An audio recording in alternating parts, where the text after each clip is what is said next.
Class में हम लोग टैक्सोनॉमिक कैटेगरीज हेडिंग डाल के यहीं पे छोड़ दिए थे, तो आज हम उसी के जस्ट आगे से बात करते हैं। लास्ट टाइम आपने कैरेक्टरिस्टिक्स ऑफ लिविंग के बारे में पढ़ा था, उसके अलावा हमने टैक्सोनॉमी के बारे में बताया, सिस्टमैटिक्स के बारे में बताया। आगे हम अब टैक्सोनॉमिक कैटेगरीज के बारे में बात करते हैं। तो जो टैक्सोनॉमिक कैटेगरीज होता है, तो ये रियल में टैक्सोनॉमी एक सिंगल स्टेप प्रोसेस नहीं होता है। टैक्सोनॉमी में कई सारे स्टेप इन्वॉल्व होते हैं और यहाँ पे एक शब्द यूज होता है टैक्सोनॉमिक हायरार्की। हायरार्की में बेटा हम नीचे से ना ऊपर की तरफ आगे बढ़ते जाते हैं। तो classification taxonomy is not a single step process, involved hierarchy of steps. तो आप इसमें देखेंगे 7 ओब्लिगेट कैटेगरीज होता है प्लस 12 इंटरमीडिएट कैटेगरीज। इंटरमीडिएट का मतलब ये है कि ये आ भी सकता है, नहीं भी आ सकता है, लेकिन आप किसी भी प्लांट या एनिमल का क्लासिफिकेशन करेंगे, टैक्सोनॉमी करेंगे, तो 7 कैटेगरीज आपको मिलेगा ही मिलेगा। इसीलिए इसको बोलते हैं हम ऑब्लिगेट कैटेगरीज। तो 7 ऑब्लिगेट कैटेगरीज मिलेगा आपको। इसके अलावा 21 इंटरमीडिएट कैटेगरीज भी हो सकते हैं। तो क्या क्या है ऑब्लिगेट कैटेगरीज में हम देख लेते हैं। जैसे आपको सबसे पहले है यहाँ पे किंगडम, फाइलम या फिर division, class, order, family, genus और स्पीसीज। तो ये 7 ऑब्लिगेट कैटेगरीज है। जो फाइलम होता है ना, फाइलम ये इन एनिमल्स में यूज करते हैं फाइलम, और डिवीजन होता है इन प्लांट्स, ये प्लांट में होता है। तो इसको हम बोलते हैं टैक्सोनॉमिक हायरार्की। इसमें आप देखेंगे ना, हम नीचे से ऊपर की तरफ जाते हैं। ऐसे नीचे से हम ऊपर की तरफ जाते हैं। तो ये जो स्पीसीज होता है ना, ये है लोवेस्ट कैटेगरी। ये सबसे नीचे का कैटेगरी है, लोवेस्ट कैटेगरी है। इसको हम बोलते हैं real basic unit of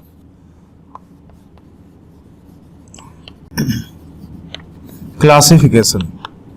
real basic unit of classification बोलते हैं हम इस स्पीसीज को। ये जो किंगडम होता है, किंगडम हाईएस्ट कैटेगरी है, हाईएस्ट कैटेगरी। तो नीचे से ऊपर हम हायरार्की में ना नीचे से ऊपर की तरफ जाते हैं। तो एक चीज आपको याद रखना है कि जो हायरार्की होता है, हायरार्की में ऊपर वाला अपने से जस्ट नीचे वाले के एग्रीगेशन से बनता है, कलेक्शन से बनता है। जैसे आप ये देखें, अगर हम बोले कि जीनस क्या है, जीनस स्पीसीज के एग्रीगेशन से बनता है, इंटरैक्शन से बनता है। फैमिली जीनस के इंटरैक्शन से बनता है। ऑर्डर फैमिली के इंटरैक्शन से बनता है। क्लास ऑर्डर के इंटरैक्शन से बनता है। फाइलम या डिवीजन क्लास के इंटरैक्शन से बनता है। किंगडम फाइलम या डिवीजन के इंटरैक्शन से बनता है। तो हायरार्की में जो ऊपर वाला होता है ना, जस्ट ऊपर वाला अपने से जस्ट नीचे वाले के इंटरैक्शन से बनता है। तो वही हमने यहाँ पे लिखा हुआ है। तो आप अगर स्पीसीज से किंगडम की तरफ जाइए, हायरार्की में अगर एक एक स्टेप बढ़ते जाइए, तो नीचे से ऊपर जाने पे डायवर्सिटी बढ़ता है। डायवर्सिटी बढ़ेगा, एरो ऊपर है। डायवर्सिटी बढ़ेगा, आप देखेंगे। जनरल कैरेक्टर्स ये भी बढ़ेगा। जनरल कैरेक्टर का मतलब जो कॉमन कैरेक्टर ना हो, सिमिलर कैरेक्टर ना हो। Problem in classification and determining relationship, ये भी बढ़ेगा, प्रॉब्लम भी बढ़ेगा। लेकिन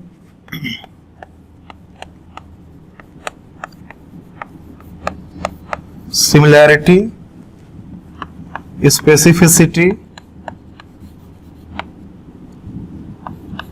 specificity means special characters, number of common characters, ये सब आप देखेंगे ना, ये डिक्रीज होगा, ये कम होगा। तो आप नीचे से ऊपर जाएंगे ना, डायवर्सिटी बढ़ेगा। आप देखिए ना, स्पीशीज में, पर्टिकुलर स्पीशीज में कितने ऑर्गेनिजम्स होंगे? कम होंगे। लेकिन किंगडम मतलब पूरा का पूरा किंगडम, पूरा प्लांट किंगडम मतलब दुनिया के सारे प्लांट, एनिमल किंगडम मतलब दुनिया के सारे एनिमल्स। तो किंगडम तो बहुत बड़ा हो गया। तो नीचे से ऊपर जाने पे ना क्या क्या बढ़ रहा है, क्या क्या घट रहा है, ये हमने लिख दिया है, क्या क्या डिक्रीज होगा। तो इसमें हम एक एक करके हम बात कर लेते हैं। सबसे पहले हम यहाँ पे बात करेंगे स्पीशीज के बारे में।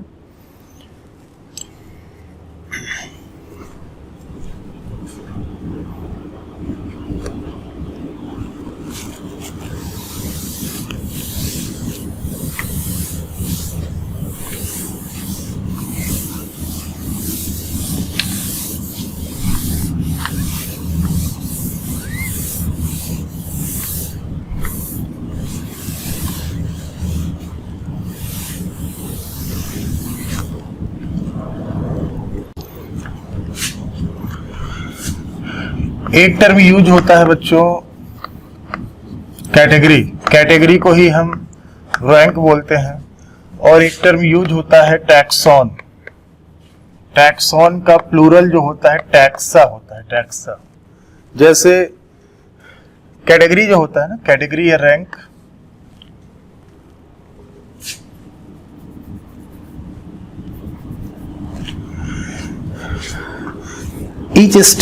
each step in classification represent a category।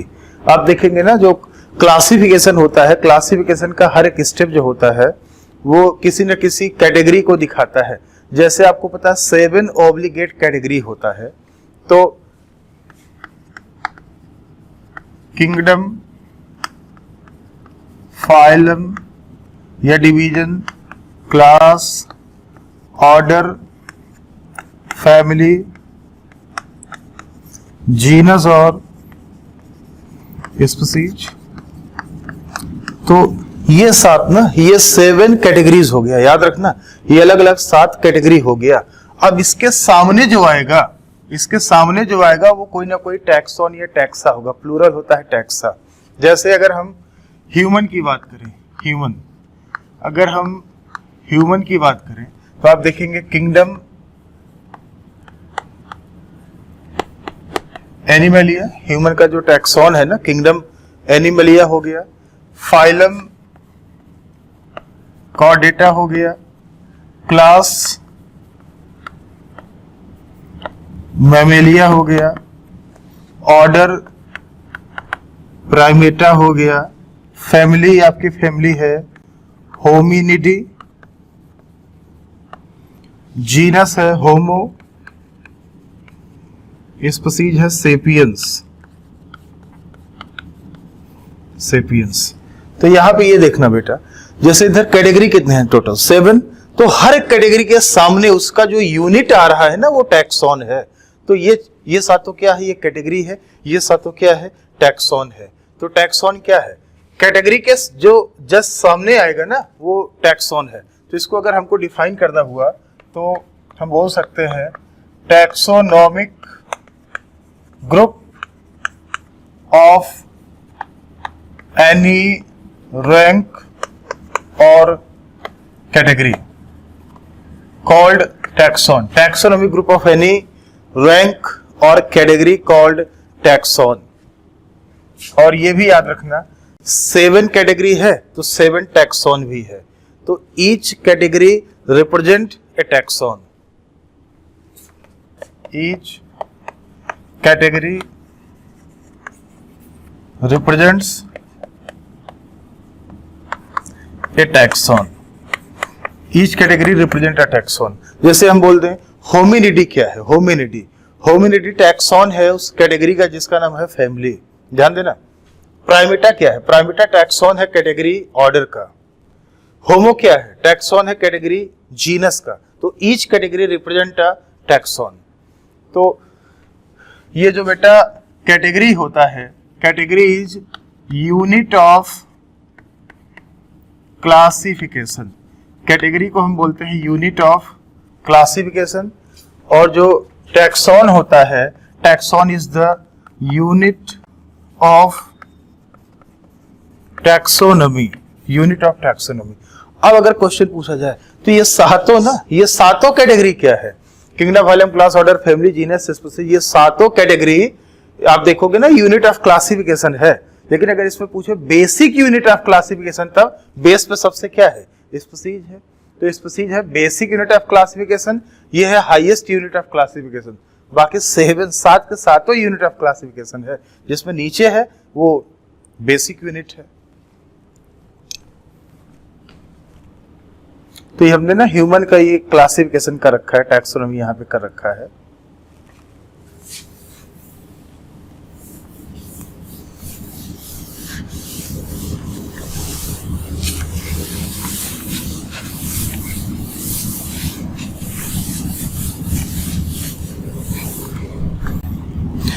तो आप इसमें देखेंगे जो फैमिली होता है ना,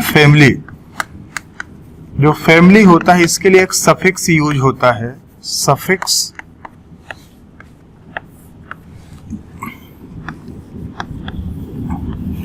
एसी इन प्लांट्स और ईडी इन एनिमल्स। जैसे आप ये बताएं आपकी फैमिली क्या है?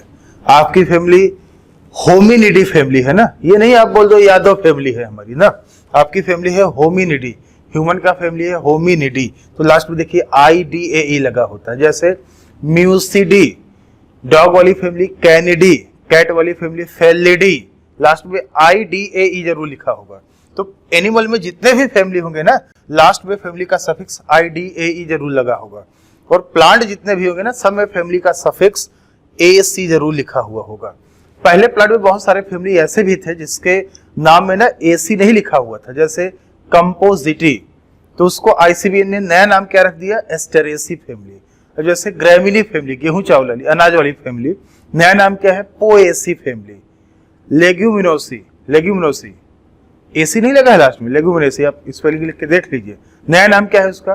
फेबेसी फैमिली था, फेबेसी, पेपिलियोनेसी, AC अब लग गया है। तो अब प्लांट की कोई ऐसी फैमिली नहीं होगी जिसमें AC न लगा हो। ऐसे ही एनिमल में आप देखोगे ना IDAE, ED जरूर लिखा हुआ होगा। ऐसे ही आप देखेंगे ऑर्डर का जो सफिक्स होता है एल्स होता है, एल्स प्लांट में, इन प्लांट्स। और एनिमल्स में ऐसा कोई स्पेसिफिक सफिक्स यूज नहीं होता है। ऑर्डर में लेकिन फिक्स है कि एल्स जरूर होगा, पॉलीमोनियल्स, सेपिंडेल्स, ओएल्स, एल्स जरूर लिखा हुआ होगा।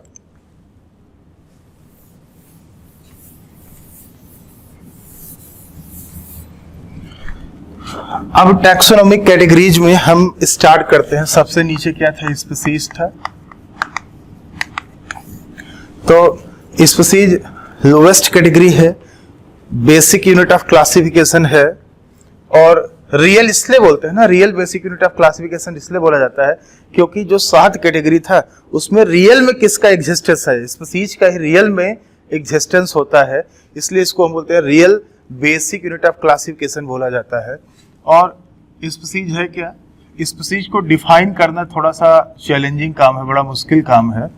तो स्पीशीज को अगर हम देखें ना, तो बेसिकली अगर हम बोले स्पीशीज क्या है, तो species are group of organisms having morphological and fundamental similarities, group of organisms having morphological and fundamental similarities and can be differentiated from others on the basis of morphological differences. मतलब आप देखोगे कि अगर एक ही species के organisms हैं, अगर आपको ऑर्गेनिजम्स दिखें कि मार्फोलॉजिकली एक जैसे हैं, दिखने में एक जैसे हैं, फंडामेंटल चीजें, बेसिक चीजें उनकी एक जैसी हैं, लेग्स, हैंड्स, आईज जो भी है ना, ये स्ट्रक्चर एक जैसा दिखे, फंडामेंटल चीजें आपको एक जैसा दिखे, तो आप ये समझ लेना कि ये एक स्पीशीज के होंगे, एक स्पीशीज के होंगे। तो स्पीसीज को डिफाइन करना बड़ा चैलेंजिंग काम है। तो बहुत सारे लोगों ने स्पीसीज का कंसेप्ट दिया, लेकिन जो सबसे ज्यादा फेमस हुआ, सबसे ज्यादा मकबूल हुआ, वो था biological species concept. Biological species concept ये सबसे ज्यादा फेमस हुआ है, बायोलॉजिकल स्पीसीज कंसेप्ट। कई लोगों ने स्पीसीज कंसेप्ट दिया, लेकिन सबसे ज्यादा फेमस यही हुआ है। इसको दिया था given by erst mayor. Erst mayor साहब ने दिया था बायोलॉजिकल स्पीसीज कंसेप्ट। इनको हम डार्विन ऑफ 20th सेंचुरी बोलते हैं। मेयर साहब को बोला जाता है डार्विन ऑफ 20th सेंचुरी। तो ये जो बायोलॉजिकल स्पीसीज कंसेप्ट था, इसका बेसिस था रिप्रोडक्टिव आइसोलेशन। इसका बेसिस था रिप्रोडक्टिव आइसोलेशन। ओके, और आप देखेंगे जो स्पीसीज है, स्पीसीज की खासियत क्या है, कैरेक्टरिस्टिक्स क्या है, ध्यान देना है आपको। स्पीसीज का खासियत क्या है, कैरेक्टरिस्टिक क्या है। स्पीसीज जो होता है genetically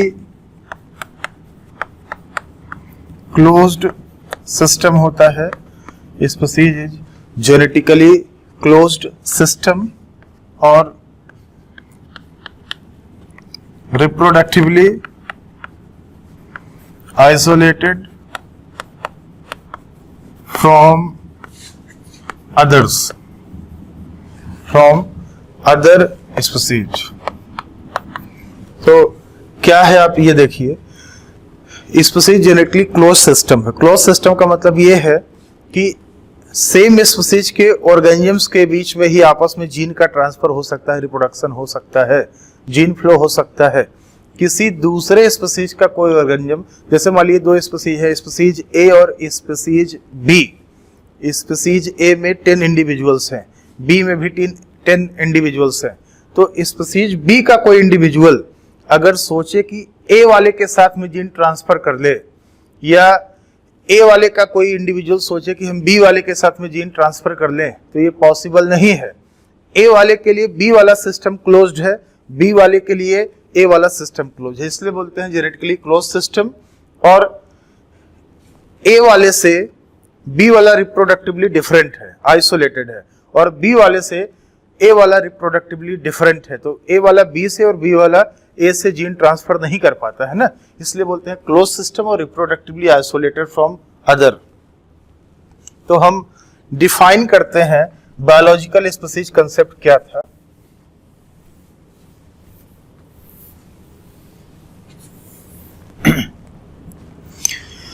group of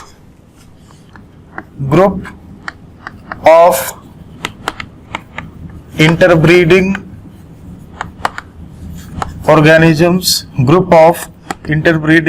organisms in which free flow of genes occur under natural conditions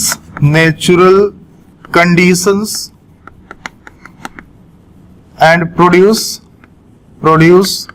fertile offsprings। ये इसका डेफिनेशन है कि अगर मान लीजिए दो ऑर्गेनिज्म हैं और उनके बीच में जीन का ट्रांसफर हो रहा है। जीन का ट्रांसफर कैसे होता है, गैमेट से होगा, और क्या, जीन का ट्रांसफर हो रहा है और उनसे ऑफस्प्रिंग प्रोड्यूस हो रहा है। अगर दो ऑर्गेनिज्म है, उनके बीच में इंटरब्रीडिंग हो रहा है और ऑफस्प्रिंग प्रोड्यूस हो रहा है फर्टाइल, तो आप समझ लेना कि वो दोनों ऑर्गेनिज्म एक ही स्पीसीज के रहे होंगे। ये बायोलॉजिकल स्पीसीज कंसेप्ट बोलता है। और ये मोस्ट एक्सेप्टेबल कंसेप्ट है, याद रखना है आपको, ये मोस्ट एक्सेप्टेबल कंसेप्ट है। ये अलग बात है कि इसके भी बहुत सारे एक्सेप्शंस हैं, लेकिन ये सबसे एक्सेप्टेबल कंसेप्ट है, बायोलॉजिकल स्पीसीज कंसेप्ट। अब जैसे मान लीजिए म्यूल है, हिंदी है, लाइगोन है, टाइगोन है, ये सब आप देखिए ना, इन सब पे तो ये कंसेप्ट अप्लाई होगा ही नहीं।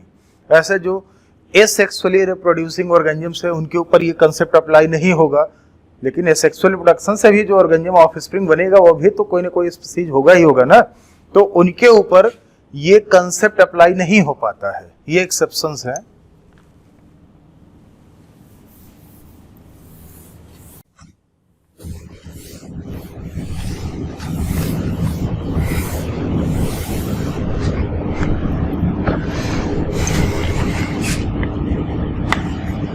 स्पीसीज के बाद आता है जीनस।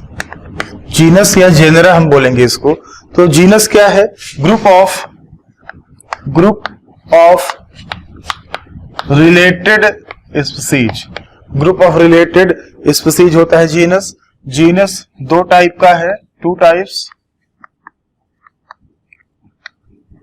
मोनोटिपिक और पॉलीटिपिक, दो टाइप का है। मोनोटिपिक का मतलब होता है genus having only single species. Polytypic का मतलब है मोर देन वन स्पीसीज। तो देखिए जैसे यहां पे एग्जांपल हमने ले दिया, होमो हो गया, एक जिम्नोस्पर्म का प्लांट है जिंको। तो आप इसमें देखेंगे बेटा, होमोजीनस में सिर्फ एक ही स्पीसीज है सेपियंस, जिंको जीनस में सिर्फ एक ही स्पीसीज है बाइलोबा। होमोसेपियंस, जिंको, बाइलोबा, तो ये दोनों कैसे जीनस हो गए? मोनोटिपिक जीनस हो गए। होमो आप देखिए, होमोसेपियंस, आप ये मत देखिएगा कि होमो इरेक्टस भी था, होमो हैबिलिस भी था। अरे यार, ह्यूमन का साइंटिफिक नेम क्या है? होमोसेपियंस है ना। होमो इरेक्टस, होमो हैबिलिस ये तो इंटरमीडिएट या इवोल्यूशनरी स्टेज था, वो कोई परमानेंट स्टेज तो था नहीं ह्यूमन का। तो होमोसेपियंस और जिंको बाइलोबा ये दोनों ना मोनोटिपिक जीनस है। पॉलीटिपिक में बहुत सारे हैं, जैसे सोलेनम है, पैंथेरा है, ये सब जो होता है ना ये पॉलीटिपिक है। सोलेनम में सोलेनम, ट्यूबरोसम, मेलोंजेना, बहुत सारे हो गए स्पीसीज।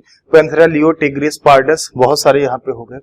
तो जैसे आप देखिए, जीनस है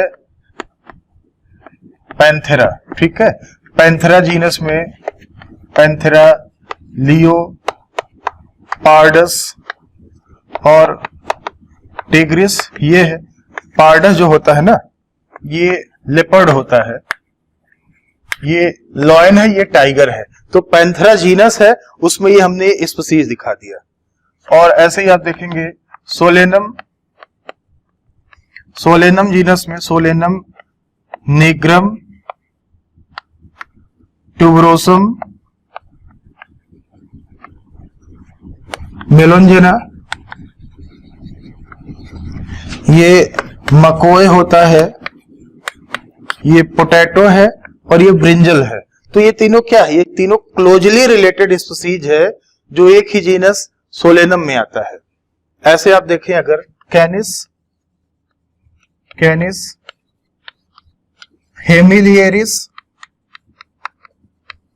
और इधर कैनिस ल्यूपस,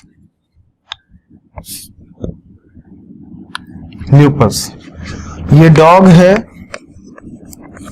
ये वोल्फ होता है, भेड़िया होता है।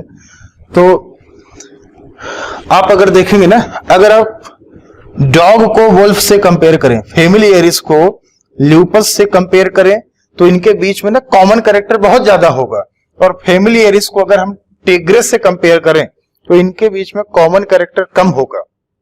इनके बीच में कॉमन कैरेक्टर कम है तभी तो अलग अलग जीनस में है, और इनके बीच में कॉमन कैरेक्टर ज्यादा है तभी तो एक ही जीनस में रखा हुआ है। तो स्पीसीज जीनस क्या है? Group of related species which have more characters in common as compared to species of other genera. जैसे इनके बीच में ग्रुप ऑफ रिलेटेड, ये कैनिस है, कैनिस में दो स्पीसीज है, ग्रुप ऑफ रिलेटेड स्पीसीज है ये, तो इनके बीच में कॉमन कैरेक्टर ज्यादा है और इन तीनों के बीच में कॉमन कैरेक्टर ज्यादा है। लेकिन अगर हम इसको इससे कंपेयर करें तो इनके बीच में कॉमन कैरेक्टर कम होगा, तभी तो इन दोनों को अलग अलग जीनस में रखा गया है ना। तो एक जीनस में जितने भी स्पीसीज होंगे उनके बीच में कॉमन कैरेक्टर ज्यादा होगा, इसीलिए उनको अदर ग्रुप से, अदर जीनस से बाहर रख दिया गया है। अगर एक ही जीनस में है तो उनके बीच में कॉमन कैरेक्टर ज्यादा होगा।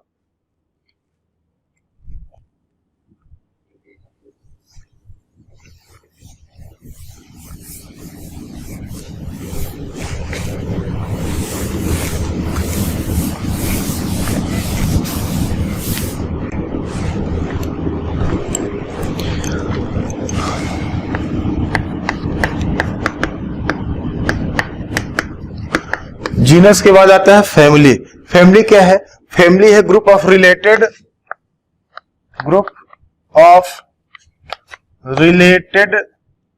जेनरा या जीनस। और ये जो फैमिली है ये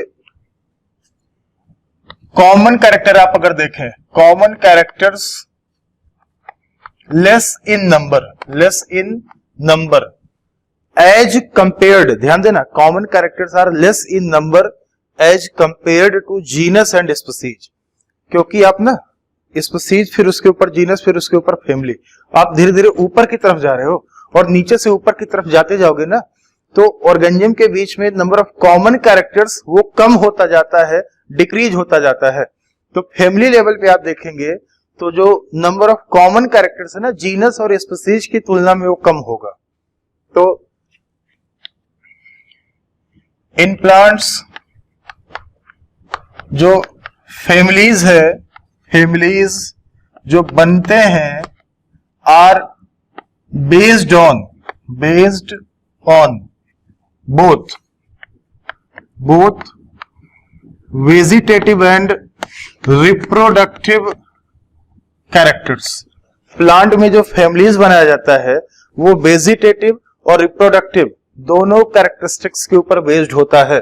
मतलब हम जैसे मान लीजिए सोलेनेसी फैमिली है, तो सोलेनेसी फैमिली में जो प्लांट रखे हुए होंगे ना, जैसे पोटैटो है, टोमेटो है, ब्रिंजल है, पिट्यूनिया है, धतूरा है, तो ये सब जो प्लांट रखे हुए होंगे सोलेनेसी फैमिली में, तो उनका वेजिटेटिव कैरेक्टर, रिप्रोडक्टिव कैरेक्टर, इन सब को कंपेयर करके सिमिलैरिटी को देख कर ना फैमिली, एक ही फैमिली सोलेनेसी में रखा गया है। तो वेजिटेटिव और रिप्रोडक्टिव दोनों कैरेक्टर्स के बेसिस पे फैमिलीज बनाया जाता है।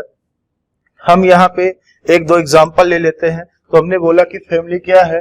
Family group of related genus या जेनेरा होता है। एग्जांपल हम ले लेते हैं, जैसे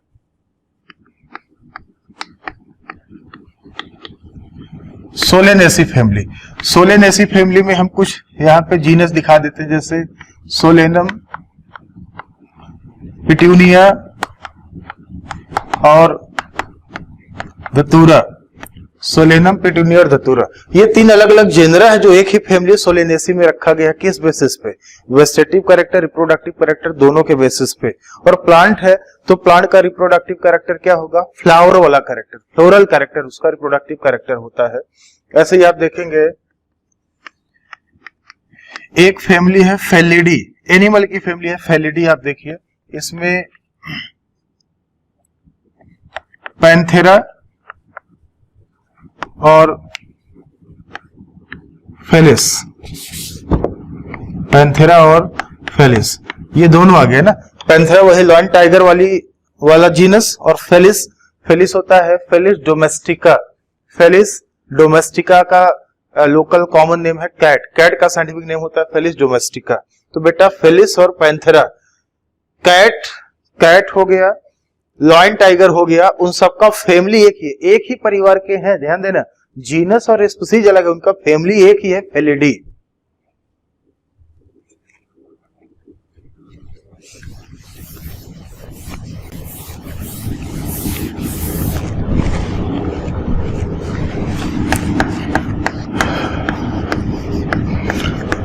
फैमिली के बाद हम थोड़ा सा ऊपर पहुंचते हैं। ऑर्डर क्या है? Group of related families.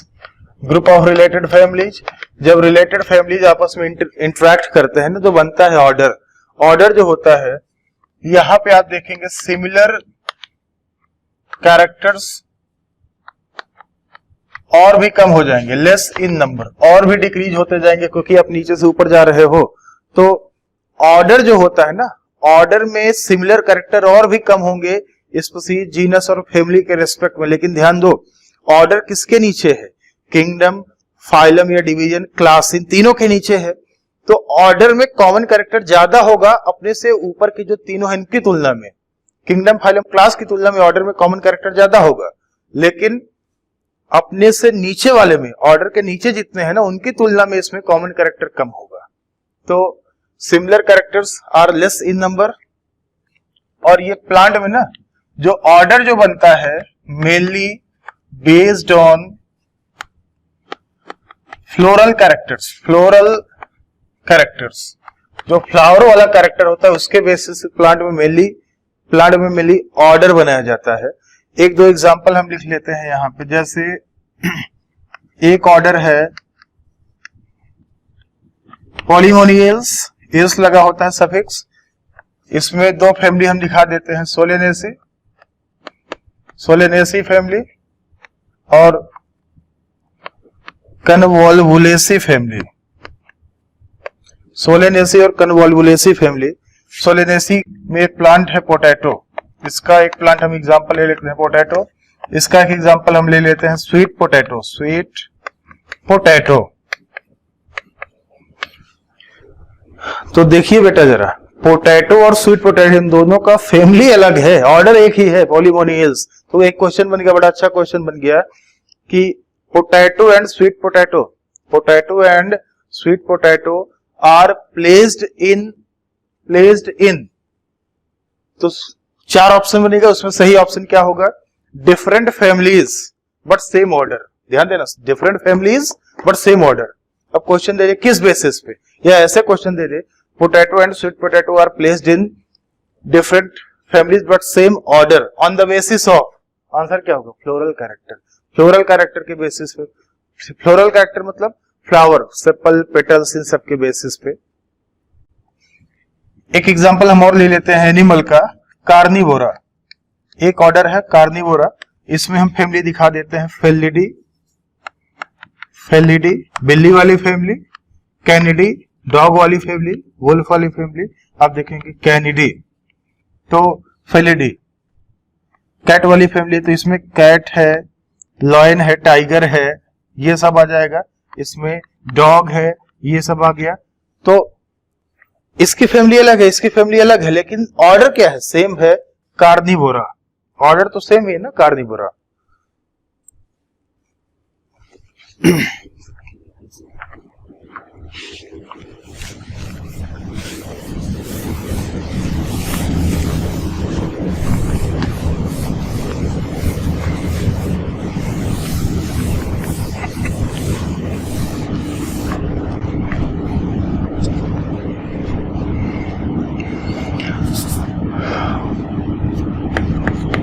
अब हम बात करते हैं क्लास के बारे में। क्लास क्या है? Group of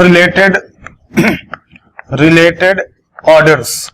group of related orders जो होते हैं ना, उनको हम बोलते हैं क्लास। तो एग्जांपल हम लेते हैं, जैसे क्लास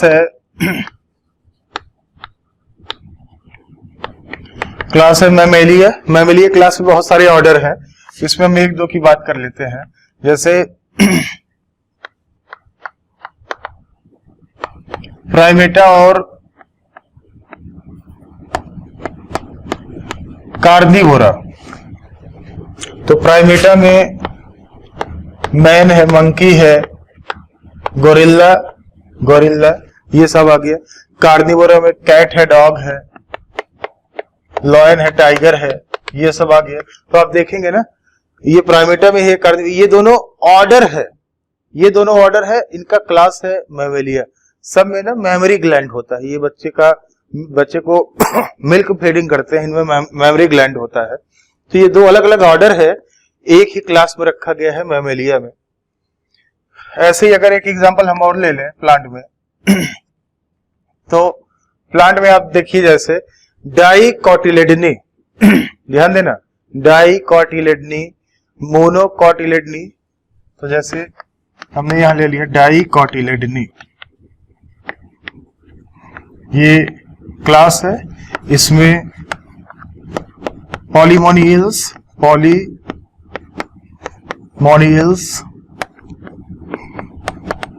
सैपिंडल्स, ये दो अलग अलग ना ऑर्डर हो गया। ये दो अलग अलग ऑर्डर एक ही क्लास में रखा गया है डाइकोटिलेडनी में।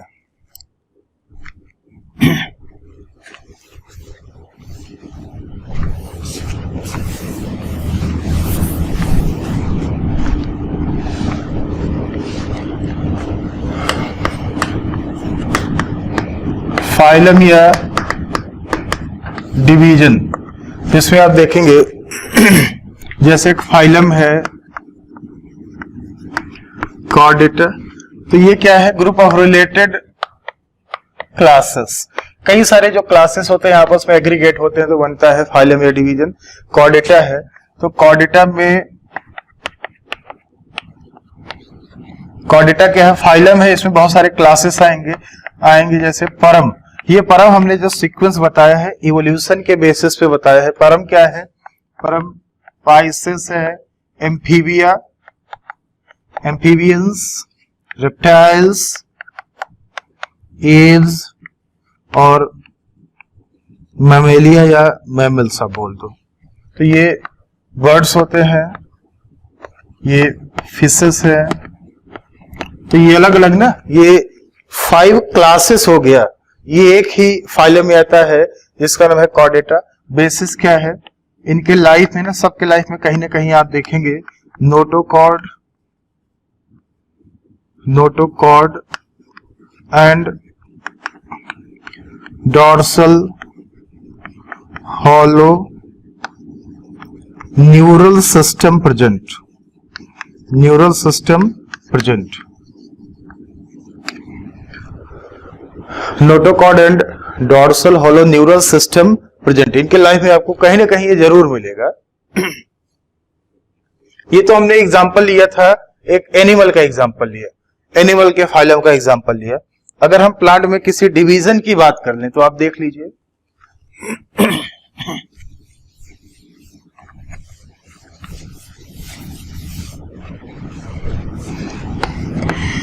डिवीजन एंजियोस्पर्मी, जो फ्लावरिंग प्लांट का डिवीजन है एंजियोस्पर्मी है। एंजियोस्पर्मी में एक आपको मिलेगा, 2 क्लासेस मिलेंगे, एक है डाइकोटिलेडनी और मोनोकोटिलेडनी, डाइकोटिलेडनी और मोनोकोटिलेडनी। यहां पे हमने ना 2 क्लासेस दिखा दिया है, यहां पे 2 क्लासेस।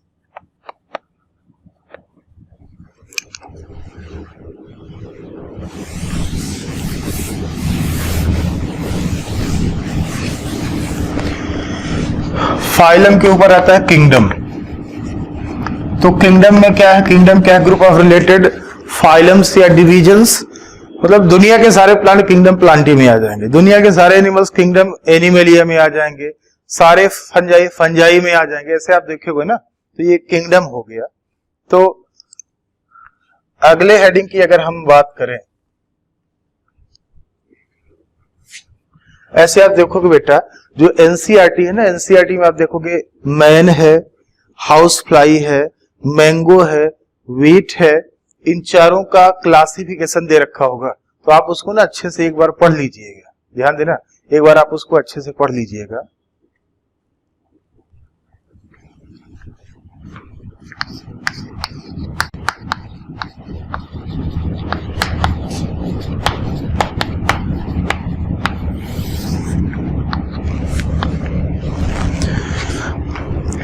अगला हेडिंग है टैक्सोनॉमिकल एड्स।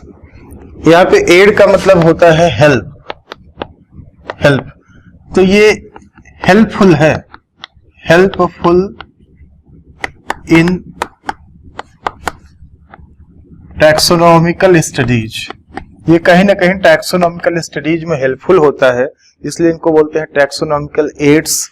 तो बेटा आप देखोगे ना, जो टैक्सोनॉमिकल एड्स है, इसमें जैसे आपको क्या क्या पढ़ना है, आपको पढ़ना है HBMZK,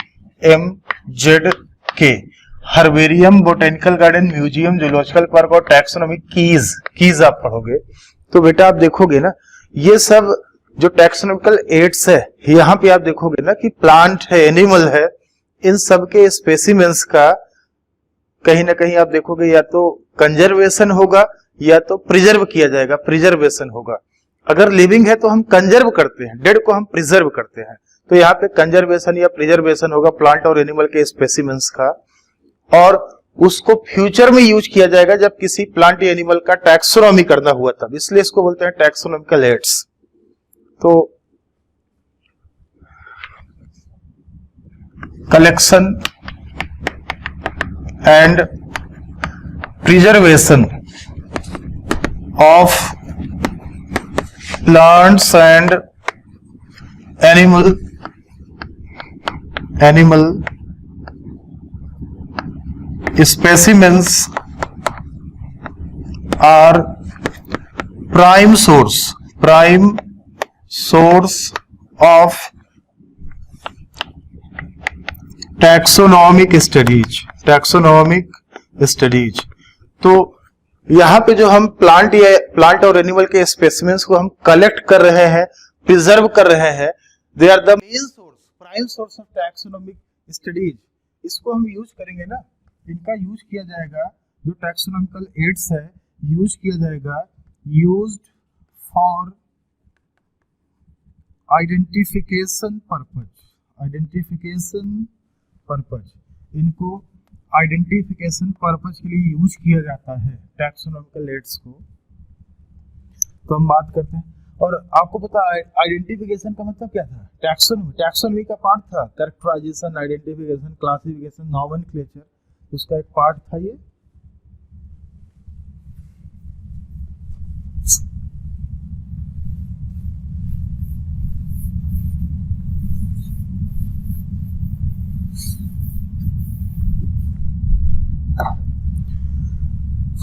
तो इसमें हम सबसे पहले बात कर लेते हैं हर्बेरियम के बारे में। हर्बेरियम आपने कभी बनाया हो तो जो हर्बेरियम होता है ये यहाँ पर प्रिजर्व किया जाता है, preservation of dried plant specimens. यहाँ पे ड्राइड प्लांट स्पेसिमेंस को प्रिजर्व किया जाता है। यहाँ पे सिर्फ प्लांट होता है, एनिमल नहीं होता, सिर्फ प्लांट होता है। वो ड्राइड होगा, प्रेस्ड होगा, प्रिजर्व होगा, उसको हम सीड के फॉर्म में, प्लांट स्पेसिमेंस इन सीड्स, पेपर में, सीड में हम उसको प्रिजर्व करके रखते हैं। जो हर्बेरियम होता है, हर्बेरियम का जो सीड होता है, इसका अगर हम साइज देखें तो 41 इंटू 29 सेंटीमीटर स्क्वायर, या फिर आप देखेंगे 16 half into 11 half inch square होता है, इतना इनका साइज है। तो हर्बेरियम में बेटा आप देखोगे ना, जैसे आपके पास कोई फाइल है तो आपने देखा होगा हर्बेरियम का, तो ऐसे लेफ्ट साइड में और राइट साइड में, ऐसे दोनों साइड में पेजेस होते हैं। तो लेफ्ट साइड में ना जो प्लांट का सैंपल होगा, प्लांट, ड्राइड प्लांट सैंपल लगा हुआ होगा, ड्राइड प्लांट सैंपल लगा हुआ होगा यहाँ पे। और राइट साइड में जो होता है ना, लेफ्ट साइड में सैंपल हम स्टिच कर देते हैं, अटैच कर देते हैं। राइट साइड में हम उसका डिस्क्रिप्शन लिखते हैं, उस प्लांट के बारे में डिस्क्रिप्शन लिखा हुआ होगा, उसका हम क्लासिफिकेशन भी करते हैं, ध्यान देना, उसका हम क्लासिफिकेशन भी करते हैं। और जो हर्बेरियम सीट होता है, हर्बेरियम पेपर होता है, हर्बेरियम सीट में आप देखोगे उस पर्टिकुलर प्लांट का लोकल या कॉमन नेम रहेगा, उसका इंग्लिश में क्या नाम रहेगा, इंग्लिश नेम रहेगा, उसका फैमिली वाला नेम रहेगा, लोकल या common name, English name, family name उसका रहेगा। ऐसे ही आप देखेंगे date and place of collection, date and place of collection, और नेम ऑफ कलेक्टर, जिस बंदे ने सैंपल कलेक्ट किया, हर्बेरियम बनाया है, उसका भी नाम होगा, किस तारीख में, किस जगह से आपने प्लांट लिया था वो भी होगा। लेकिन ध्यान देना, हर्बेरियम सीट में क्या नहीं होगा, प्लांट का हाइट हो गया, प्लांट का वेट हो गया, कितना वजन था, कितना लंबाई था, ऐसा इंफॉर्मेशन हर्बेरियम सीट में नहीं होता है। ये सारा इंफॉर्मेशन होता है, ये नहीं होता है बेटा, ध्यान देना, ये सब इंफॉर्मेशन नहीं होता है।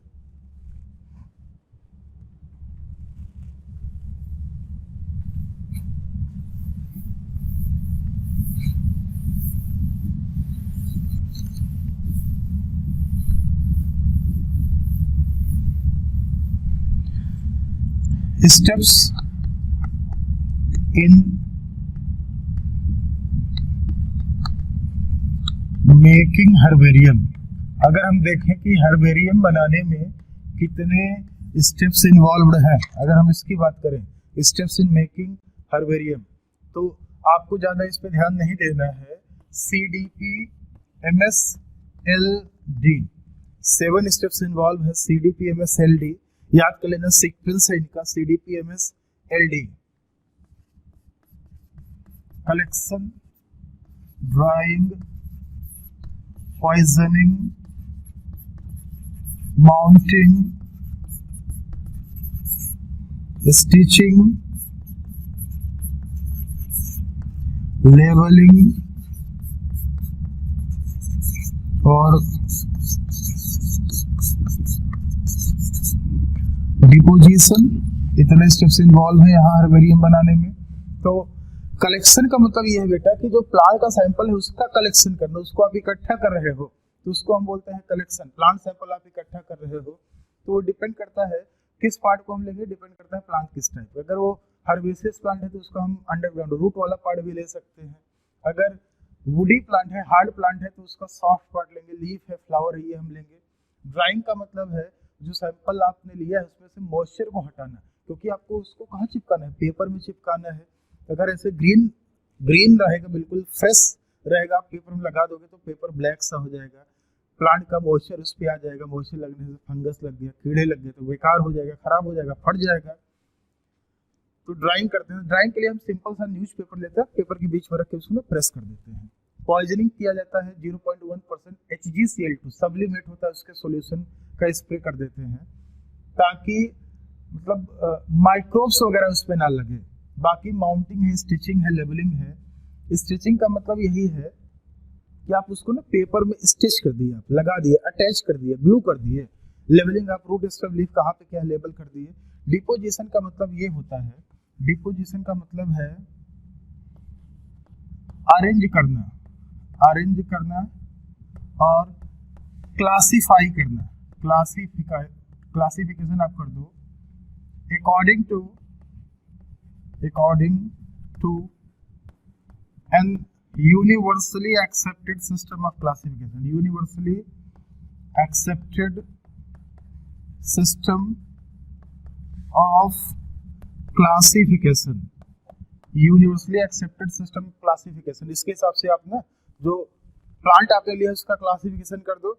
और इसके लिए हम बेटा अपने यहाँ जैसे ना बहुत ही मकबूल है, बहुत ही फेमस है, बेंथम एंड हुकर का क्लासिफिकेशन। दो लोग थे, बेंथम एंड हुकर, इन्होंने नेचुरल सिस्टम ऑफ क्लासिफिकेशन दिया था। एक किताब लिखा था जेनेरा प्लांटेरम। तो Bentham and Hooker classification system के हिसाब से आप उसका क्लासिफिकेशन कर दो। तो कुछ इंपॉर्टेंट हर्बेरियम है जिसका हम आपको एग्जांपल बता दें। जैसे एक है royal botanical garden. Royal botanical garden ये क्यों इंग्लैंड में है, इंग्लैंड। ये बोटेनिकल गार्डन भी है, हर्बेरियम भी है। हर्बेरियम एक छोटा सा रूम में भी आप हर्बेरियम बना सकते हो। तो ये बोटेनिकल गार्डन है जहाँ पे हर्बेरियम बना रखा है, बहुत सारे प्लांट सैंपल वहाँ पे हैं।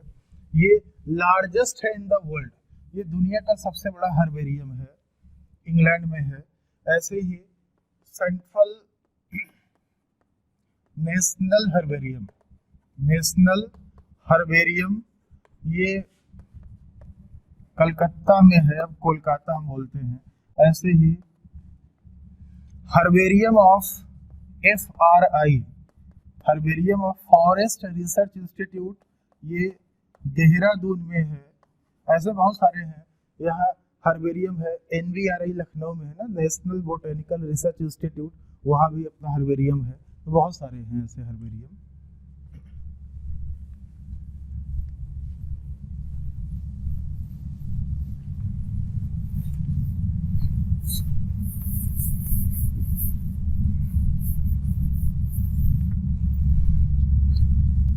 हर्बेरियम के बाद हम बात कर लेते हैं बोटेनिकल गार्डन के बारे में। बोटेनिकल गार्डन जो होता है यहाँ पे ना लिविंग प्लांट स्पेसिमेंस होते हैं, specimens for the purpose of study and reference, for the purpose of study and reference. Botanical garden में लिविंग प्लांट स्पेसिमेंस होते हैं for the purpose of study and reference. तो यहाँ पे ना कंजर्वेशन किया जाता है, प्लांट का कंजर्वेशन किया जाता है, और जितने भी प्लांट लगे होंगे ना उनके ऊपर कोई ना कोई लेबल लिखा होगा, मतलब ऐसे एक लेबल चिपका होगा, अटैच होगा, कील से लगा देंगे या चिपका देंगे। तो जो लेबल होगा, label contains the information of, label पे फैमिली नेम और उसका botanical name, scientific name, biological name लिखा होगा उसका। और यहाँ पे ना कोई अगर चाहे तो स्टडी कर सकता है, प्लांट्स का रिसर्च कर सकता है। तो ये बताइए, जैसे हर्बेरियम है, बोटेनिकल गार्डन, इसको टैक्सोनॉमिकल एड क्यों बोल दिया, टैक्सोनॉमिकल एड्स क्यों बोल दिया? अरे भाई, जैसे मान लीजिए आपने कभी कोई प्लांट डिस्कवर किया, ठीक है, तो उस प्लांट को आपने ले लिया, अब उसका क्लासिफिकेशन करना है, तो आपने बहुत सारे सैकड़ों प्लांट, हजारों प्लांट का आपने हर्बेरियम बना रखा है। अब आप वहाँ पे जाके और ऐसे ही बोटेनिकल गार्डन में चले गए तो बहुत सारे प्लांट का हर्बेरियम बना रखा है, तो जो नया वाला प्लांट है जिसका आपने डिस्कवरी किया उसका क्लासिफिकेशन करना है, तो आप उसको कंपेयर करो, जो बहुत सारा हर्बेरियम बना रखा है प्लांट, उससे कंपेयर करो, और जिससे मैच कर जाए तो उस नए वाले प्लांट का भी ना क्लासिफिकेशन जो आपने ऑलरेडी कर रखा है पुराने वाले प्लांट्स में, जिससे मैच कर रहा है, तो नए वाले का भी उसी अकॉर्डिंग आप उसका भी क्लासिफिकेशन कर दो। तो इससे आपका काम बड़ा आसान हो जाता है ना।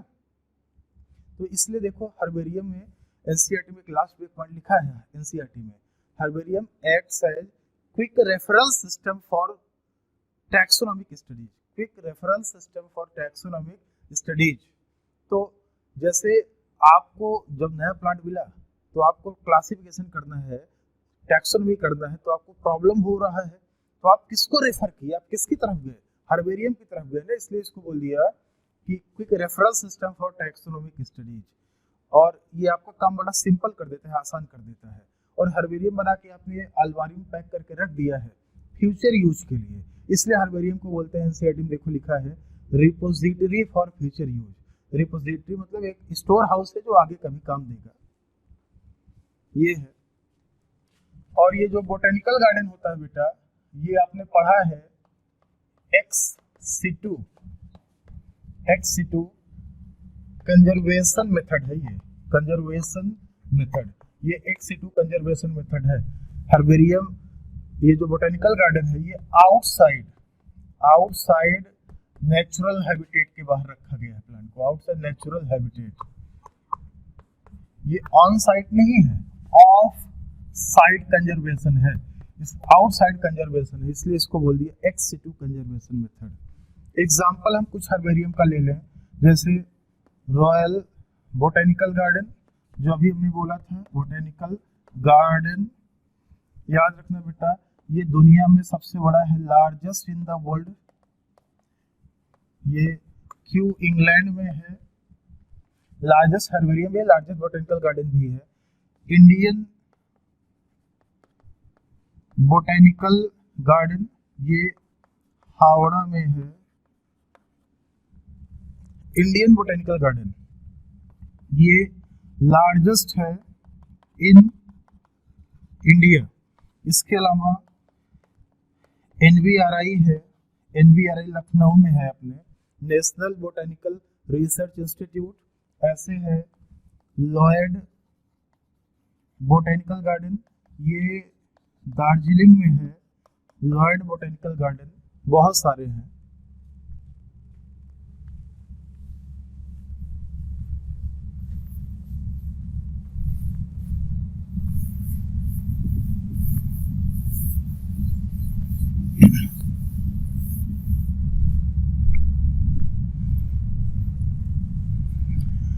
बोटेनिकल गार्डन के बाद हम आते हैं जूलॉजिकल पार्क्स की तरफ, तो इसको हम चिड़ियाघर भी बोलते हैं ना, जूज या चिड़ियाघर इसको हम बोलते हैं। तो जूलॉजिकल पार्क जो होता है बेटा, यहाँ पे ये भी ना एक्स सिटू कंजर्वेशन मेथड है, ex situ conservation for animals. और यहाँ पे बेटा डोमेस्टिक एनिमल्स नहीं, वाइल्ड एनिमल्स होता है, वाइल्ड एनिमल्स। तो जूलॉजिकल पार्क का जो चिड़ियाघर होता है ना, ये भी एक्स सिटू है, नेचुरल नहीं है, मैन मेड सिस्टम है। हालांकि कंडीशंस मेंटेन किया जाता है नेचुरल की तरह, लेकिन ये एक्स सिटू मेथड है। तो यहाँ पे ना वाइल्ड एनिमल रखा जाता है और वहाँ पे इनका फूड है, हैबिट है, फूड है, हैबिट है, बिहेवियर है, ये स्टडी किया जाता है वाइल्ड एनिमल का। Food habit behaviour studied.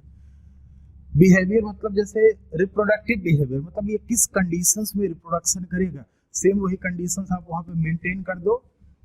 अब उसको लगेगा सब कुछ नेचुरल है, वहाँ पे वो रिप्रोड्यूस करेगा, ब्रीड करेगा, तो जाहिर सी बात है उसका नंबर बढ़ेगा ना। तो जो कंजर्वेशन का ऑब्जेक्टिव है तो पूरा ही हो जाएगा।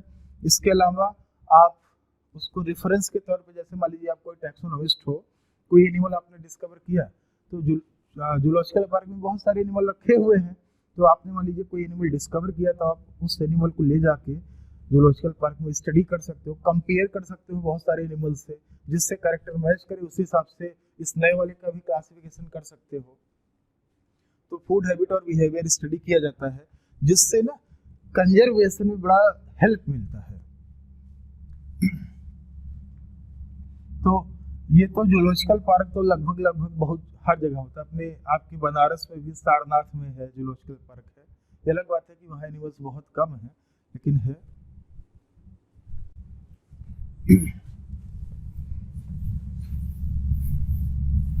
तो यहाँ पे ना लिविंग एनिमल्स का कंजर्वेशन किया जाता था।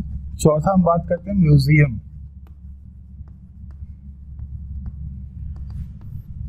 जो म्यूजियम होता है, यहाँ पे आप देखोगे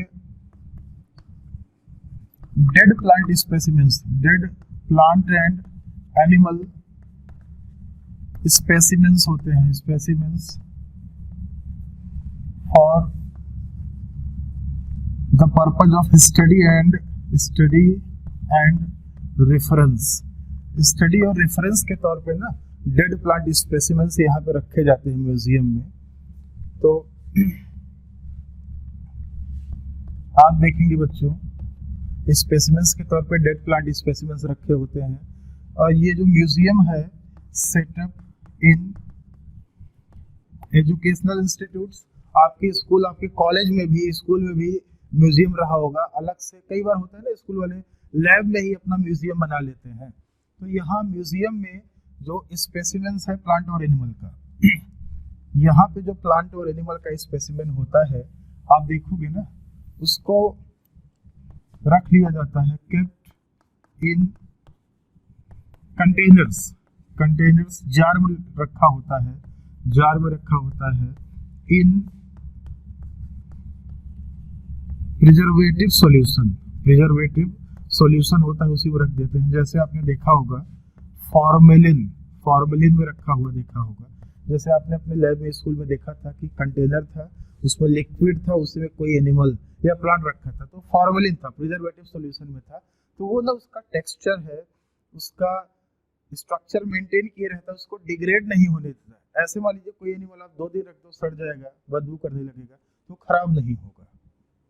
तो जो म्यूजियम है, इसमें एनिमल्स का स्केलेटन्स भी रखा हुआ होता है, यहाँ पे इंसेक्ट्स भी रखे होते हैं। इसके लिए प्रॉपर इंसेक्ट बॉक्स आता है, उसमें रखे होते हैं। तो इंसेक्ट को ना पहले कलेक्ट किया, किल किया, फिर पिल लगा के ना उसी बॉक्स में रख दिया जाता है।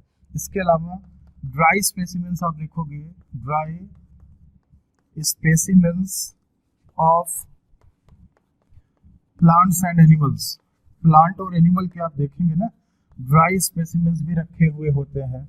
और इसी म्यूजियम में ही आप देखेंगे जो लार्जर एनिमल्स हैं, लार्जर एनिमल्स जैसे बर्ड्स है,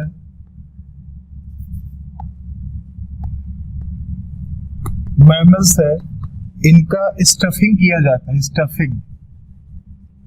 स्टफिंग किया जाता है एंड प्रिजर्वेशन, प्रिजर्वेशन किया जाता है, स्टफिंग एंड प्रिजर्वेशन ये किया जाता है।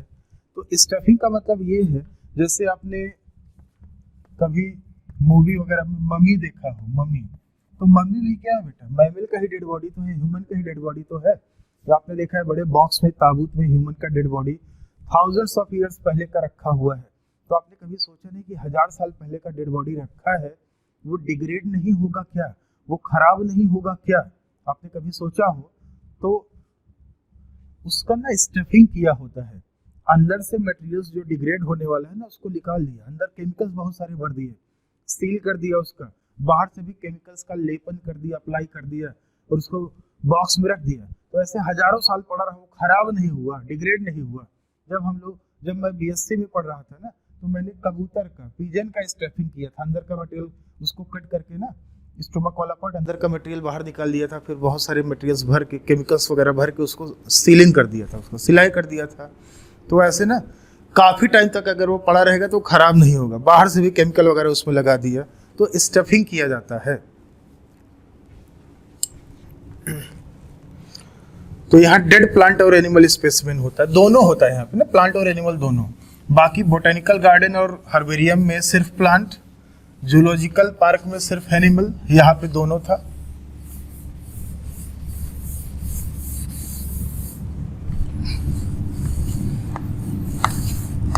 पांचवा है कीज, टैक्सोनोमिक कीज। जो टैक्सोनोमिक कीज होता है बेटा, ये एक टाइप का टूल है, tool used for identification purpose of plants and animals based on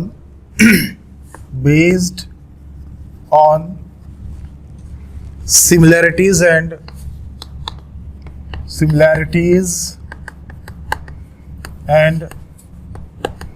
dissimilarities. और ये जो कीज होता है ना, keys based on a set of contrasting characters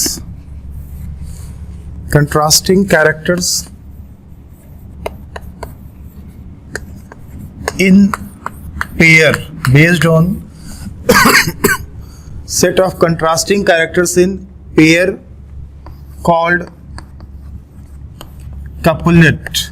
दो है ना, कपलेट। तो एक की में दो स्टेटमेंट होता है, दोनों कंट्रास्ट होता है, अपोजिट होता है, जिसको हम बोलते हैं कपलेट।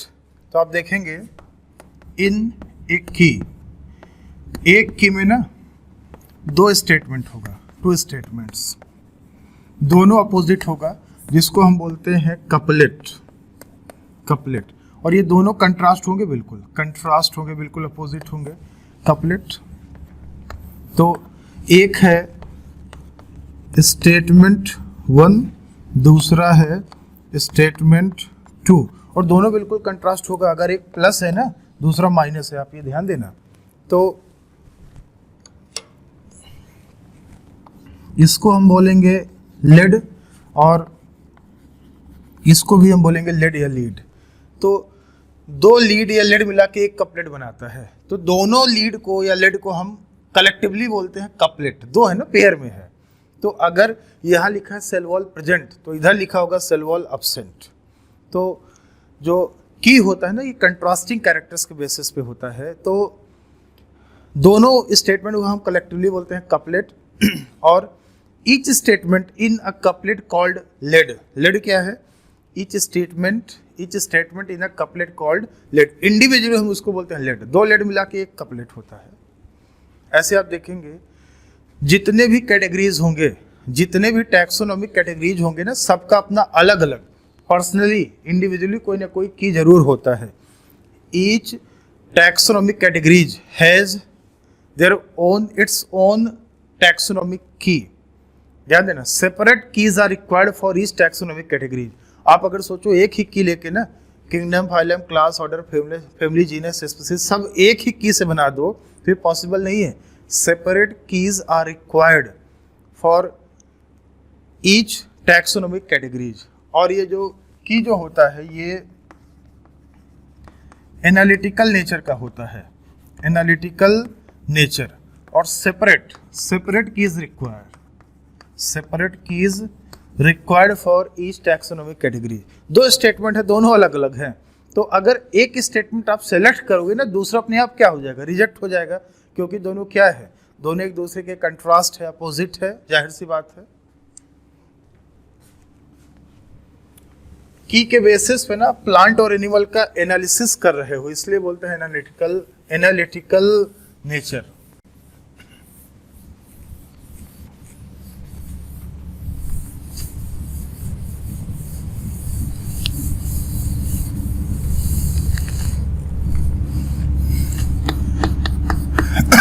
फ्लोरा भी ना एक टाइप का टैक्सोनॉमिकल एड है, ये प्लांट के लिए यूज होता है, प्लांट के लिए। तो फ्लोरा क्या है, किताब है, बुक है जो कंटेन करता है, contains actual account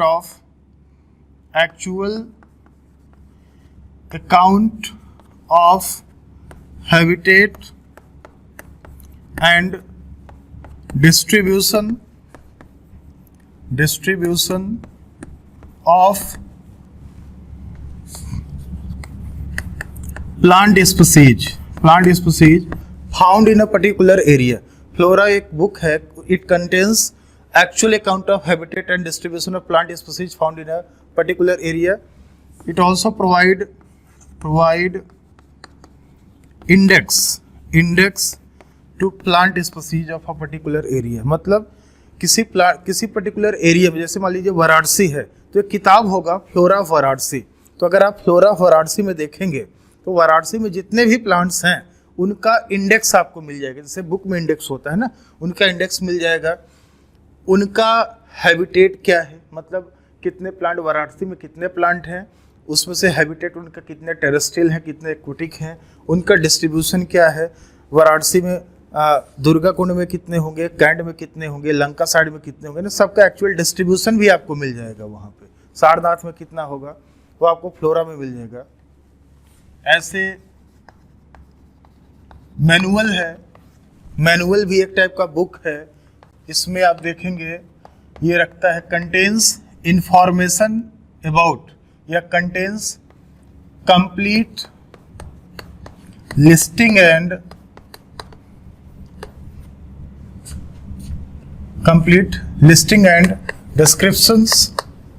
descriptions of plant species of a particular area। किसी पर्टिकुलर एरिया में जितने भी प्लांट स्पीसीज है ना, उनका कंप्लीट लिस्टिंग, नाम का लिस्ट होगा, फिर एक एक करके सबका डिस्क्रिप्शन भी दिया होगा।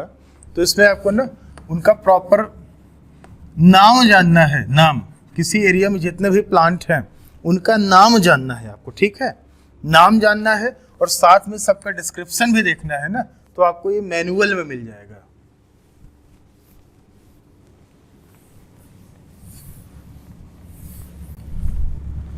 ऐसे एक है मोनोग्राफ जो होता है, ये भी एक टाइप का किताब है, बुक है, कंटेन्स इंफॉर्मेशन अबाउट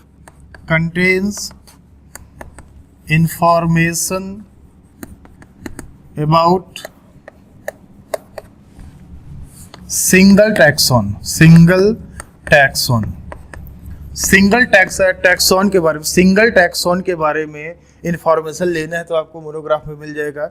जो मोनोग्राफ है ना, सिंगल टैक्सॉन मतलब कोई पर्टिकुलर फैमिली है, पर्टिकुलर जीनस या स्पीसीज है, उसके बारे में जानकारी लेना है ना, आपको यहाँ इंफॉर्मेशन मिल जाएगा। वो टैक्सॉन कोई प्लांट भी हो सकता है और वो कोई एनिमल भी हो सकता है, ध्यान देना, लेकिन एक बार में सिर्फ एक ही होगा। जैसे मान लीजिए सोलेनेसी फैमिली हो गया, इसके बारे में इंफॉर्मेशन चाहिए तो आपको मोनोग्राफ सेलेक्ट करना पड़ेगा, लेकिन उसमें सिर्फ सोलेनेसी, उस पर्टिकुलर सोलेनेसी फैमिली के बारे में ही इंफॉर्मेशन होगा, बस किसी एनिमल के बारे में नहीं होगा। या फिर किसी एनिमल के बारे में जानकारी लेना है, जैसे आपको मान लीजिए डॉग के बारे में जानकारी लेना, ठीक है, तो कैनिडी फैमिली आप उठाओगे, वो टैक्सॉन लोगे, वो मोनोग्राफ लोगे आप, तो सिर्फ एक ही टैक्सॉन के बारे में इंफॉर्मेशन होगा। वो टैक्सॉन प्लांट का भी हो सकता है, एनिमल का भी हो सकता है। तो मोनोग्राफ किसके लिए है? प्लांट और एनिमल दोनों के लिए, लेकिन एक बार में सिर्फ एक के ही लिए होगा। ऐसे ही होता है कैटलॉग। कैटलॉग जो होता है ना, यहाँ पे ये भी एक टाइप का किताब है, बुक है। तो यहाँ पे आप देखेंगे अल्फाबेटिकल अरेंजमेंट होगा, alphabetical arrangement of names of species. ध्यान देना, alphabetical arrangement of names of species found in a particular area. तो किसी पर्टिकुलर एरिया में जितने भी प्लांट या एनिमल्स होंगे ना, उनके नाम का अल्फाबेटिकल ABC से ऐसे लेकर Z तक अल्फाबेटिकल ऑर्डर में ना उनका नेम का लिस्टिंग होगा प्रॉपर। तो अल्फाबेटिकल शब्द आ गया तो आप समझ लेना कि वो कैटलॉग होगा। ऐसे अगर एक शब्द यूज होता है जर्नल। जर्नल जो होता है ना, इसमें आप देखोगे रिसर्च पेपर होता है। जर्नल एक रिसर्च पेपर है। तो ऑन गोइंग रिसर्च जो चल रहा है, करंट रिसर्च चल रहा है ना, उसके बारे में इंफॉर्मेशन आपको जर्नल में मिल जाएगा। जर्नल एक रिसर्च पेपर टाइप का हो गया।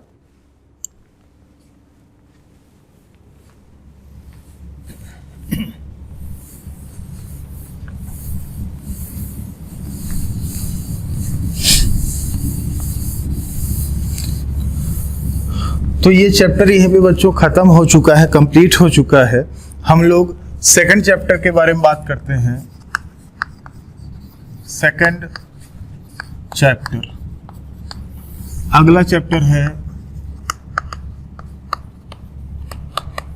Biological classification.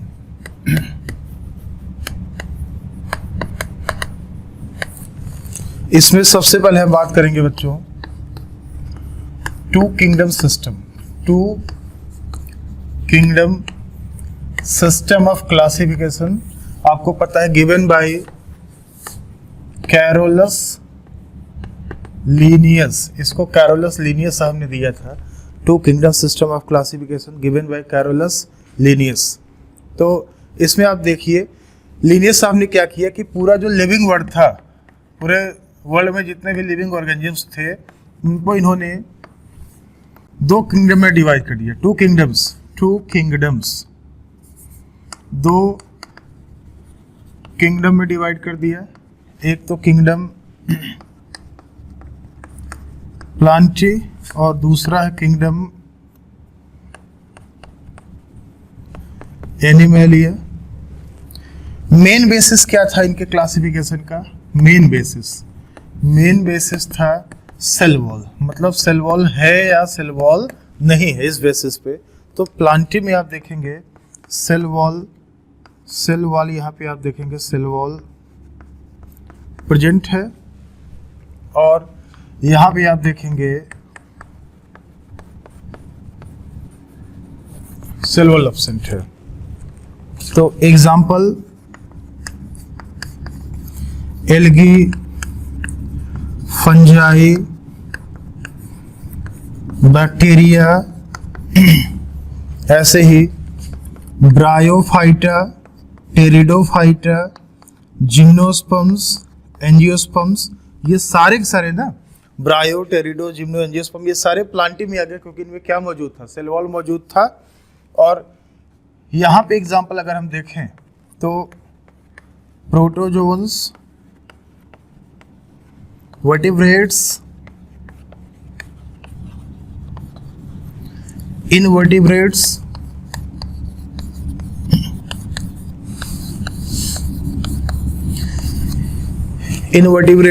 इन सबको किंगडम एनिमेलिया में रखा गया क्योंकि इनमें सेल वॉल क्या था? एब्सेंट था।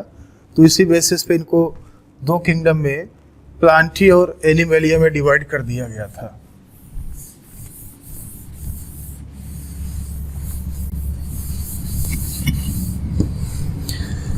तो बेटा ये जो टू किंगडम सिस्टम था, इसका ड्रॉबैक्स क्या क्या था, लिमिटेशंस क्या क्या था, ड्रॉबैक्स क्या क्या था, हम बात अगर करें ना, बता दें आपको।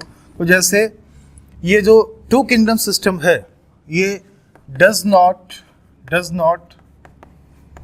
डिफरेंशिएट बिटवीन ये डिफरेंशिएट नहीं कर पाता, अलग अलग नहीं रख पाता। किसको किसको? प्रोकैरियोट्स है, prokaryotes and eukaryotes, autotrophic and heterotrophic, heterotrophic organisms, इनको डिफरेंशिएट नहीं कर पाता है। ये यूनिसेलुलर एंड मल्टीसेलुलर ऐसे ऑर्गेनिजम्स को डिफरेंशिएट नहीं कर पाता है। और बहुत सारे ऑर्गेनिजम्स हैं जैसे Chlamydomonas, Euglena, slime moulds, slime moulds, ये प्रोटिस्टन्स हैं। इनको ना not placed in any either of category, any category, दोनों में से ना किसी भी कैटेगरीज में इनको नहीं रख पाए। तो ये सब इनका ड्रॉबैक था। अब जैसे बैक्टीरिया है, most of the bacteria are heterotrophic, अब उसी बैक्टीरिया में एल्गी भी रख दिया, तो और मतलब ऑटोट्रॉफिक, हेट्रोट्रॉफिक, फंजाई भी रख दिया, तो इनको डिफरेंशिएट नहीं कर पाए। और प्रोकैरियोट और यूकैरियोट को डिफरेंशिएट नहीं किया, उसी में बैक्टीरिया भी रखा है, उसी में ब्रायोफाइटा, टेडोफाइटा भी रख दिया है, फंजाई भी रख दिया है। तो प्रोकैरियोट यूकैरियोट डिफरेंशिएट नहीं करे, ऑटोट्रॉफिक हेट्रोट्रॉफिक नहीं किए, यूनि और मल्टी नहीं किए। फंजाई मोस्टली मल्टीसेलुलर है, ब्रायोफाइटा, टेडोफाइटा मल्टीसेलुलर है, हायर प्लांट मल्टीसेलुलर है, उसी में प्रोटिस्टा मोनेरा भी रख दिया, तो ये डिफरेंशिएट नहीं कर पाए। तो ऐसे ही आप देखेंगे ये कुछ ऐसे ऑर्गेनिजम्स थे ना, इनको ये समझ ही नहीं पाए कि कहाँ पे रखा जाए, इन सबको डिफरेंशिएट कर ही नहीं पाए कि हम प्लांटी में रखें कि एनिमलिया में रखें। ऐसे कैरेक्टर्स थे, इनके दोनों में कॉमन टाइप के थे, इनको नहीं रख पाए। तो ये सब इनका ड्रॉबैक था लिनियस साहब का।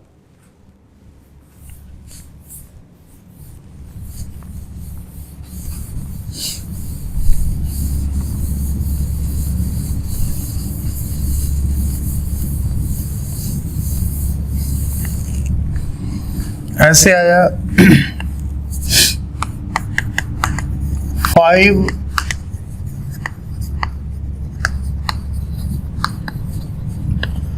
Kingdom system of classification. जो 5 किंगडम सिस्टम ऑफ क्लासिफिकेशन था, ये given by R.H. Whittaker. R.H. Whittaker, इसको R.H. विटेकर ने दिया था 1969 में, given by R.H. Whittaker in 1969, 5 kingdom classification. तो ये मोस्ट फेमस था, मोस्ट एक्सेप्टेबल था, most famous system of classification था 5 किंगडम। तो अगर आप इसका बेसिस देखें, बेसिस, तो बेसिस में था सेल स्ट्रक्चर। सेल स्ट्रक्चर का मतलब वो सेल प्रोकैरियोटिक है या फिर यूकैरियोटिक है। सेल स्ट्रक्चर, रिप्रोडक्शन मतलब सेक्सुअल रिप्रोडक्शन है या एसेक्सुअल रिप्रोडक्शन है। थैलस या बॉडी ऑर्गेनाइजेशन, थैलस या बॉडी ऑर्गेनाइजेशन। थैलस ऑर्गेनाइजेशन का मतलब ये हो गया बच्चों कि वो यूनिसेलुलर है या मल्टी सेलुलर है। Mode of nutrition, mode of nutrition, mode of nutrition का मतलब वो ऑटोट्रॉफिक है या फिर हेट्रोट्रॉफिक है, ये हो गया।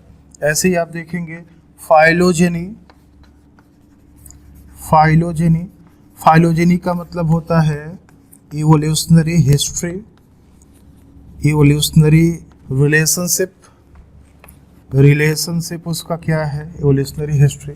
न्यूक्लियर मेम्ब्रेन भी हम ले सकते हैं, न्यूक्लियर मेम्ब्रेन के बेसिस पे हम डिफरेंशिएट कर लेंगे कि वो प्रोकैरियोटिक है, यूकैरियोटिक है ना, ये हम बता लेंगे। तो ये सब था, इसका बेसिस था 5 किंगडम क्लासिफिकेशन का।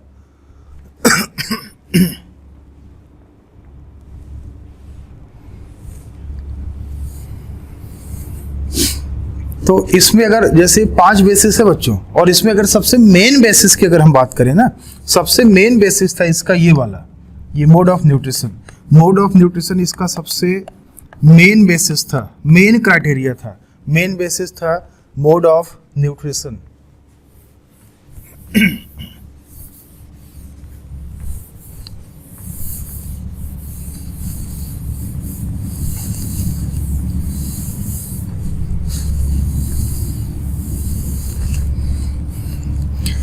तो इन्होंने जैसे फाइव किंगडम सिस्टम इन्होंने रखा था।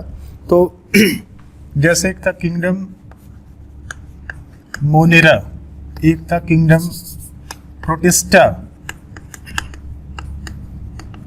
एक था किंगडम फंजाई, एक था किंगडम प्लांटी और एक था किंगडम एनिमेलिया। ऐसे 5 किंगडम्स था। तो हम डायग्राम के फॉर्म में अगर एक ऐसे हम आपको दिखा दें तो यहाँ पे हमने लिख दिया फाइलोजेनी, इवोल्यूशनरी रिलेशनशिप हमने यहाँ पे देख लिया। यहाँ हमने लिख दिया किंगडम मोनेरा से आया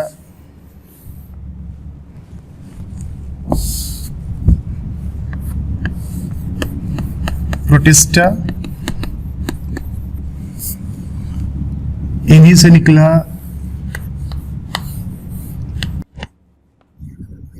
फंजाई,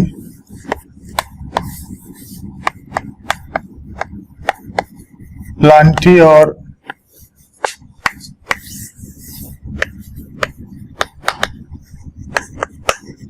एनिमेलिया। फंजाई, प्लांटी और एनिमेलिया।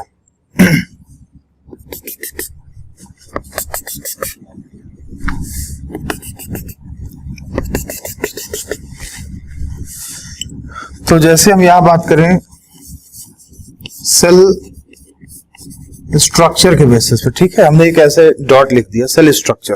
अब सेल स्ट्रक्चर में वो अगर लाइन के नीचे लिखा है तो यूनिसेल्युलर हमने लिख दिया और डॉट के हमने ऊपर लिख दिया मल्टी सेल्युलर। ऐसे ही हमने यहां पे लिख दिया हेलस या बॉडी ऑर्गेनाइजेशन। तो यहां पे हमने लिख दिया, सॉरी थोड़ा सा आप यहां पे देखिएगा, सेल स्ट्रक्चर में हमने यहां पे लिख दिया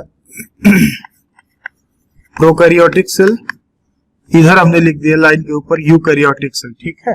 थैलस ऑर्गेनाइजेशन में हमने लिख दिया यहां पे नीचे यूनिसेल्युलर और लाइन के जस्ट ऊपर हमने लिख दिया मल्टी सेल्युलर और यहां पे हमने लिख दिया मोड ऑफ न्यूट्रिशन यहां पे हमने लिख दिया। तो आप यहां पे देखेंगे मोड ऑफ न्यूट्रिशन में और यहां पे हमने लिख दिया उसका इकोलॉजी में क्या रोल है, इकोलॉजिकल रोल क्या है इसका। तो सबसे ऊपर हमने लिखा हुआ है इकोलॉजिकल रोल, इकोलॉजी में उसका क्या फंक्शन है, रोल है, इकोलॉजिकल रोल। तो आप बताइए, मोनेरा है तो सेल स्ट्रक्चर में प्रोकैरियोटिक हो गया, ठीक है, प्रोकैरियोटिक हो गया। तो एग्जांपल हम ले लें, बैक्टीरिया हो गया, जितने भी बैक्टीरिया उसमें साइनोबैक्टीरिया,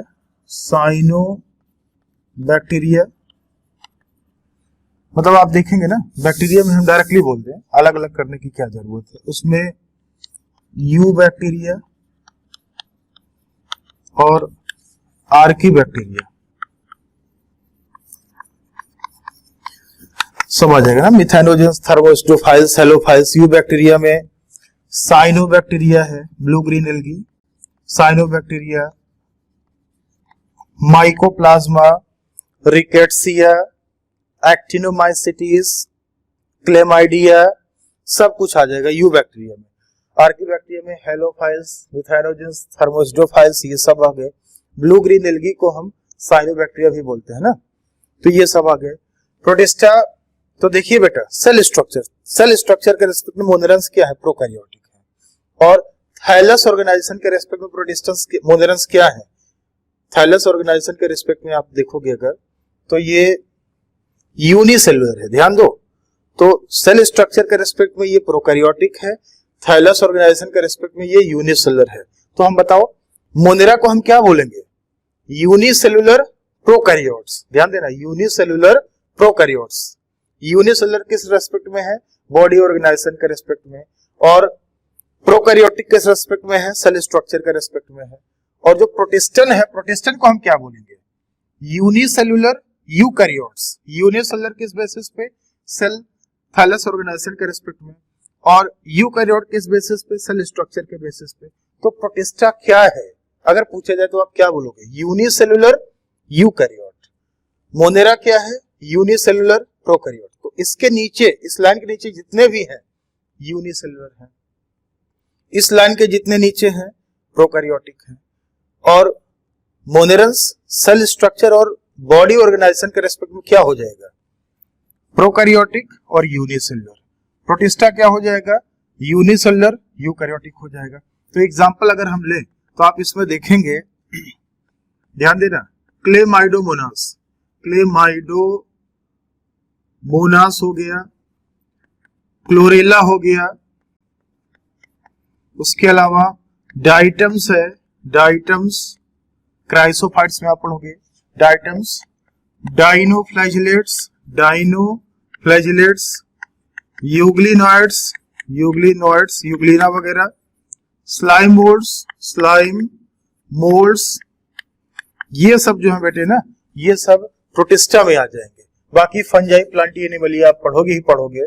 तो ये बताइए फंजाई प्लांटी एनिमलिया किस में आ जाएगा?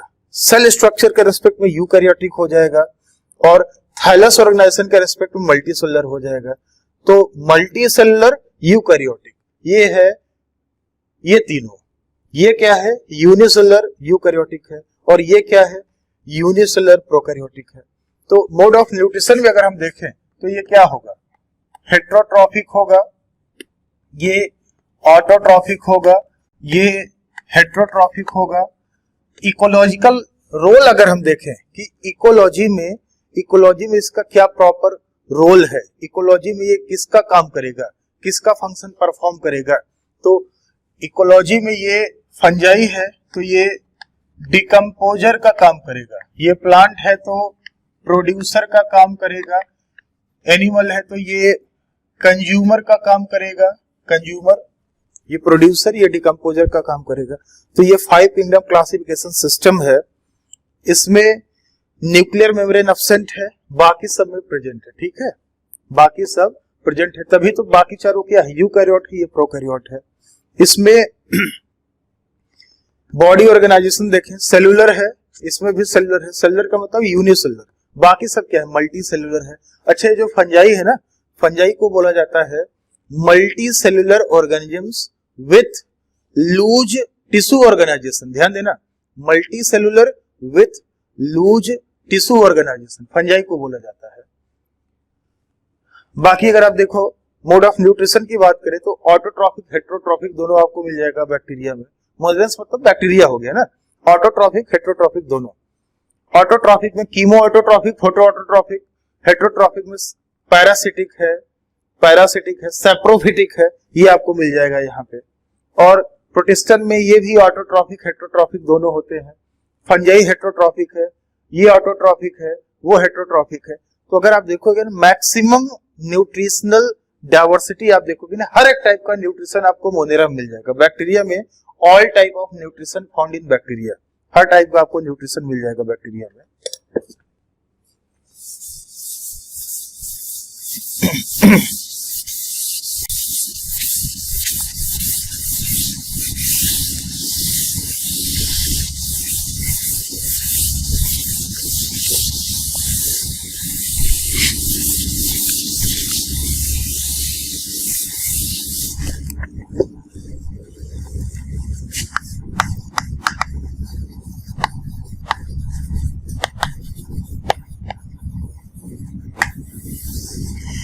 Kingdom Monera.